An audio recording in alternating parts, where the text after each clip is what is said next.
Okay, so the hypothesis is really around the long-term trajectory of South Africa's international engagements, its diplomacy.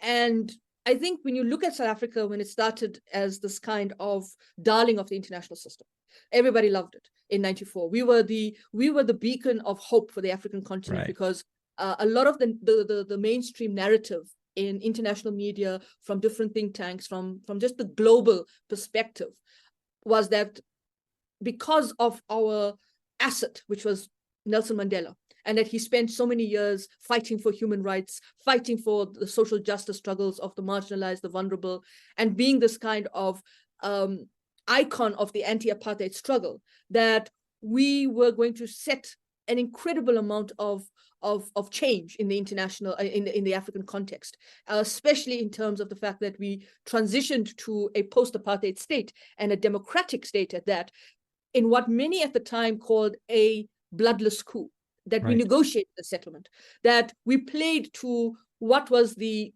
very important ideals and principles that are contained in our constitution. I mean, our constitution is considered to be world-class. It's considered to be an important document that frames our identity as a country. And it's very much drawn about the rights of people, and the fact that people must exercise those rights and be able to do so in a manner that doesn't necessarily take us back to the dark days of apartheid, where where the majority of South Africans were not able to enjoy their rights, but were basically treated as third and really marginalized in their own country of birth.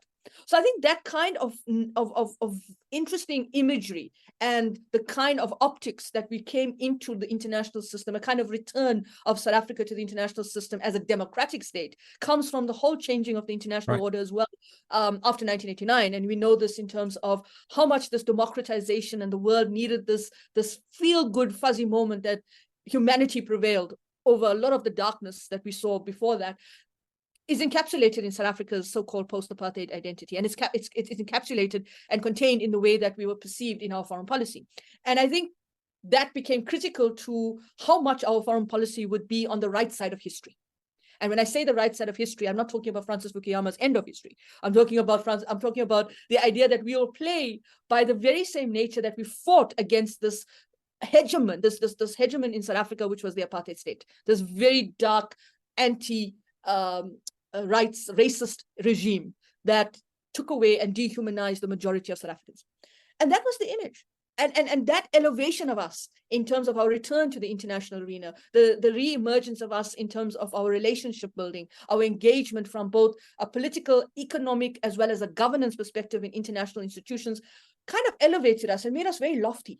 Right. And coming to today, right? So that might fast track that. Sorry, go for it. No. I mean, coming to today, you just mentioned that, like, okay, so now we are the good actor, but now there seems to be some increasingly like more opportunity costs, because like the rules that we believed are there might be not there so much anymore. Is that right? I want to say that I too was in '94. We were caught up in this headiness of the world was an equitable place, that it operated on the basis of fairness, and it operated on the basis of inclusiveness. I think what also gave us that kind of sense of, some commentators asked the question: was South Africa trying to punch above its weight in international affairs? Is that we always felt that our international partners will always see us in that light as that beacon of hope, as the championing of an anti-apartheid struggle. Because remember, the anti-apartheid struggle also built a lot of its agency in Western capitals, in Asia, but particularly in the global north and in Africa, where there was support. People were protesting, demanding for their governments to take a much more critical stance against the apartheid regime. I mean, there were human rights concerts that were happening in the name of South Africa's anti-apartheid struggle, where people like Bruce Springsteen and Sting would go around, and there would be anti-apartheid activists who would go around conscientizing people at these concerts about what was happening in South Africa and why you needed to have the boycott, disinvest, sanctions approach in terms of challenging multinationals in these countries to stop investing in South Africa and supporting an illegitimate regime.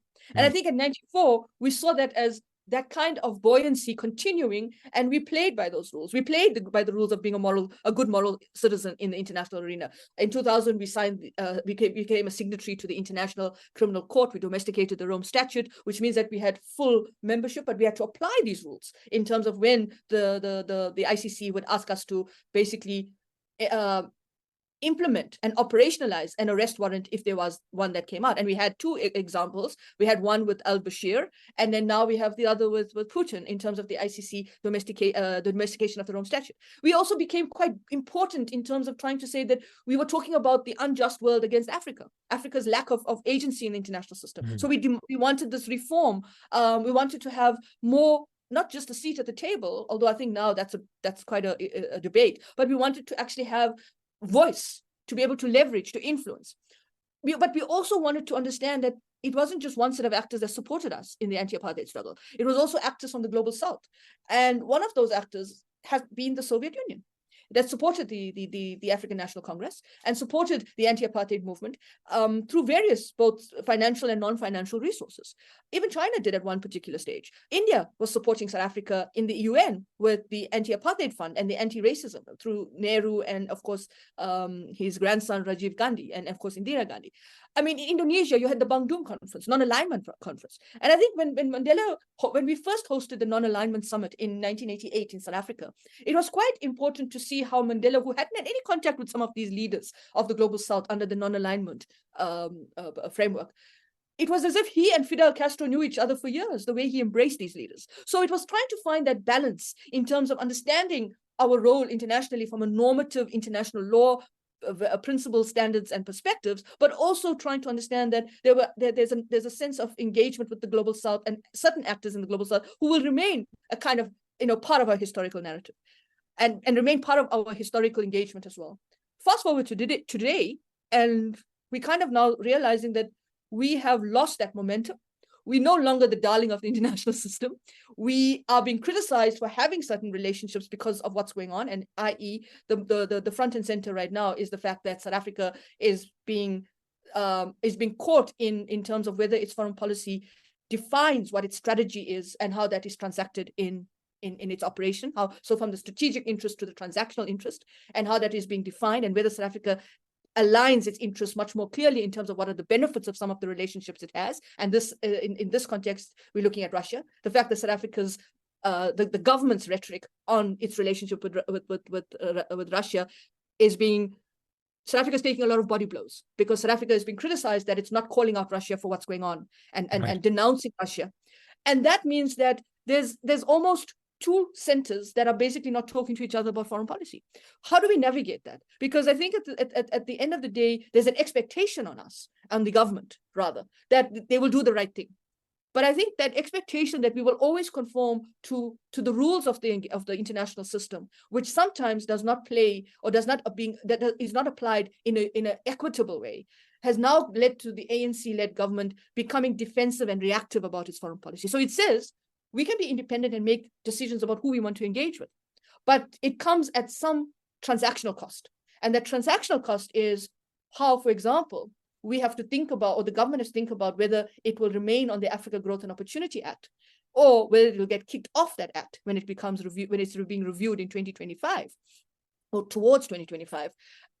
And the impact that will have on our domestic economic market, on the market itself, but also on our exports, and what kind of implications that will create in deepening our structural economic conditions. So unemployment, access to markets. For example, in the Western Cape, I live in Cape Town, and in the Western Cape, we have the opposition party that runs the province, the Democratic Alliance. The Democratic Alliance has been a vocal opponent and critique of South Africa's foreign policy, because they've argued that the ANC-led government is now is looking at friends and looking at the international system